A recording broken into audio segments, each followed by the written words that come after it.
आज दिनांक 5 जानेवारी. आजच्या प्रवचनाचा विषय नामस्मरण व एकाग्रता. नामस्मरण करताना चित्त एकाग्र का होत नाही, त्याकरिता काय करावे?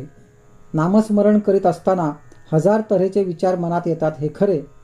त्यांना आवरण्याचा पहिला उपाय म्हणजे त्या विचारांच्या मागे न जाणे. विचार मनात आले तर त्या विचारांना फाटे फोडून ते वाढवू नयेत, म्हणजेच मनोराज्य करू नये. विचार जसे येतील तसे जातील तिकडे लक्ष देऊ नये. चित्त एकाग्र होण्याकरताच नामस्मरणाची गरज आहे. चित्ताची एकाग्रता ही फार पुढची पायरी आहे.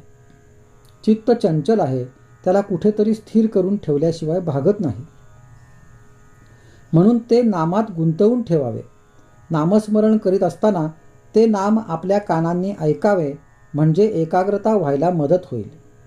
एकाग्रता झाल्याशिवाय नाम घेण्यात अर्थ नाही आणि नामाशिवाय एकाग्रता होणार नाही या संशयात न पडता साधे सोपे नाम घ्यावे, म्हणजे आपोआप एकाग्रता येईल. दुसरी गोष्ट अशी की ज्याची आपल्याला आवड असते त्यात आपल्याला एकाग्र होता येते.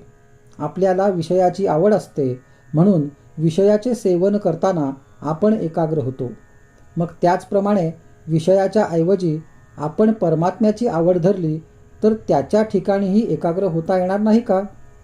म्हणून आज विषयाची जितकी आवड आहे तितकीच देवाच्या प्राप्तीबद्दलही आवड ठेवावी, म्हणजे आपल्याला त्याच्या ठिकाणी एकाग्र होता येईल. एकाग्र होणे म्हणजे त्या ठिकाणी समरस होणे. मीठ पाण्यात टाकले म्हणजे ते पाण्याहून वेगळे राहते का? योग केल्याने एकाग्र होता येईल खरे, पण जोपर्यंत समाधी आहे तोपर्यंतच ती एकाग्रता टिकेल. सर्वानुभूती भगवत भाव पाहणे हेच खरे एकाग्रतेचे साधन. सर्व ठिकाणी तोच भरलेला आहे असे समजल्यावर द्वैत कुठे राहील? आणि जिथे द्वैत गेले तिथे आपोआप एकाग्रता आलीच. अशी एकाग्रता साधते तीच खरी समाधी होय. मनुष्य अगदी एकटा असला किंवा एकांतात असला तरी आपल्या कल्पनेने तो अनेक माणसे आपल्या भोवती गोळा करतो. विशेषतः विद्वान लोकांना कल्पना जास्त असतात. तेव्हा कल्पना करायचीच तर ती भगवंताविषयी करूया. भगवंत हा दाता आहे, त्राता आहे, सुख देणारा आहे अशी कल्पना आपण करूया. त्यातच खरे हित आहे.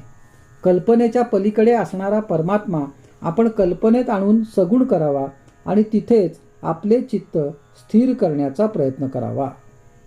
आजचा सुविचार: मन एकाग्र होत नसेल तर न होवो, पण नामस्मरण सोडू नये.